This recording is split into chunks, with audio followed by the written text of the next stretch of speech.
Okay, here's our update on the U.S. equity markets. It is June 28th, Tuesday night.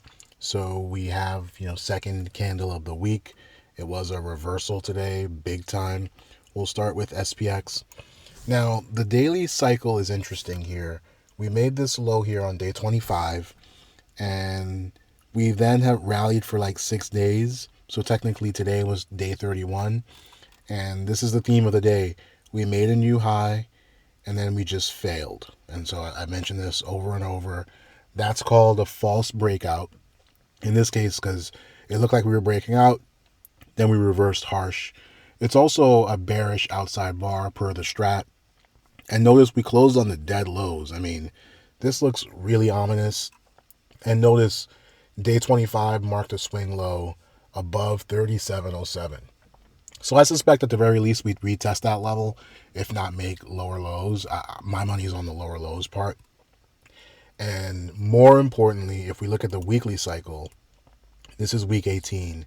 Now, we did have a swing low in place from week 16. I'll zoom in here.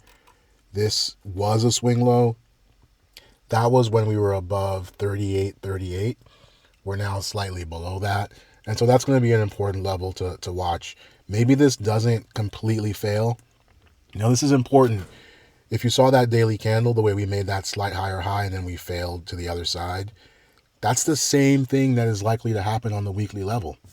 This is where multi-time frame analysis comes in.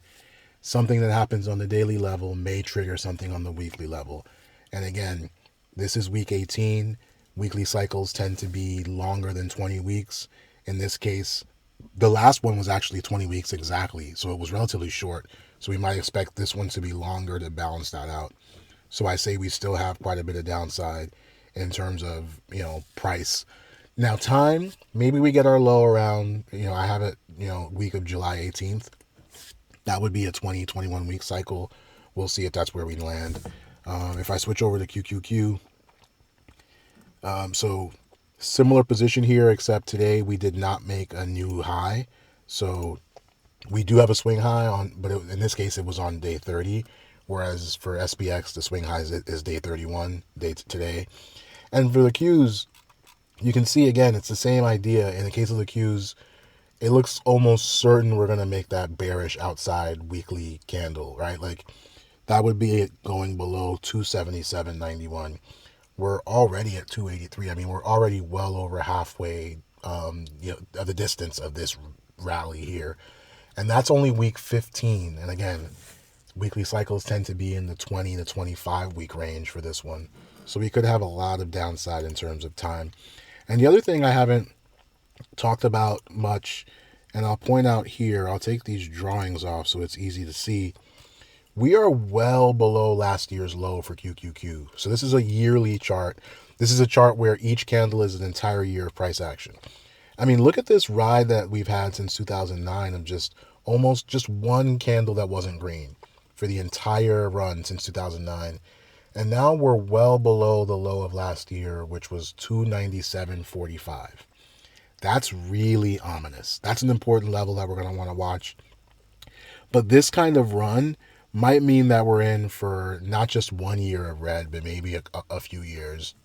And then maybe a violent reversal. We'll see. And SPX isn't quite there, but very close. So for SPX, the low of last year was 36.62, which we were already there, I believe. Yeah, we did get there. Yeah. I'd say if anything, for SPX, we're probably heading for a trip down to the 3200 area. So very exciting short opportunity, I think, is unfolding. And finally, if we do IWM, similar picture to SPX, week 18. For this one, the previous cycle was actually 31 weeks, so it was kind of long. And in this case, we have the same look on the daily chart, bearish outside candle, also a false breakout. And for the Qs, way below last year's low, which was 190.94.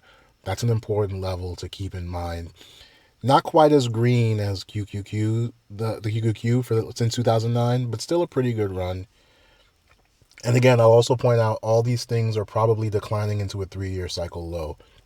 The final thing I'll look at is a Dixie, because that has implications for most assets. As a Dixie goes up, things like stocks tend to come under pressure.